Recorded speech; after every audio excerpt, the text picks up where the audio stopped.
ભરૂચમાં શ્રાવણી દસમી મેઘરાજાની ભવ્ય વિસર્જન યાત્રામાં મેઘરાજાના દર્શન માટે હજારોની જનમેદની ઉમટી।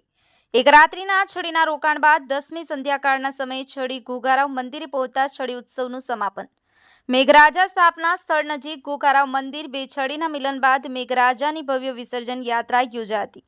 વિશ્વમાં એકમાત્ર ગુજરાતમાં જ ભરૂચ જિલ્લામાં મેઘરાજાની 56 દુકાળથી સ્થાપના કરી 4 દિવસીય મેઘ ઉત્સવ મનાવવામાં આવે છે, જેનો આજે શ્રાવણી દસમે અંતિમ દિવસ હોવાના કારણે સંધ્યાકાળે નર્મદા નદીની પવિત્ર માટીમાંથી ઇન્દ્રદેવ તરીકે સ્થાપિત મેઘરાજાની ભવ્ય વિસર્જન યાત્રા નીકળતા મેઘરાજાના અંતિમ દર્શન માટે પણ હજારો ભક્તોએ પડાપડી કરવા સાથે મોબાઈલના દ્રશ્યો કેદ કરતા જોવા મળ્યા હતા।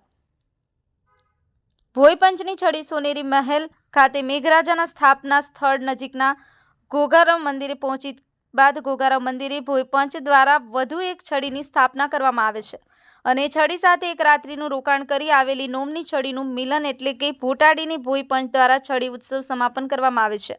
બંને છડીનું મિલન જોવા માટે પણ હજારોની સંખ્યામાં ભક્તોનું માનવ મહેરામણ ઉમટી પડે છે। આમ ભરૂચ શહેરમાં ત્રણેય છડી પોતાના ઘોઘારાવ મંદિરના સ્થાપના સ્થળે સંધ્યાકાળે પહોંચ્યા બાદ છડી ઉત્સવનું સમાપન કરવામાં આવે છે।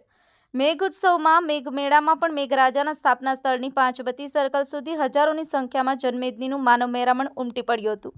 દસમની સંધ્યાકાળે ભોયપંચની છડી સંધ્યાકાળે ઘોઘારાવ મંદિરે પહોંચતા બે છડીનું મિલનનું દ્રશ્ય જોવા માટે લોકોની ભારે ભીડ જોવા મળી હતી। મેઘરાજાનું વિસર્જન થયા બાદ મેઘમાળાનું સમાપન થયું હતું। સફીક બાપુ, કરજણ સંદેશ ન્યૂઝ, આમોદ।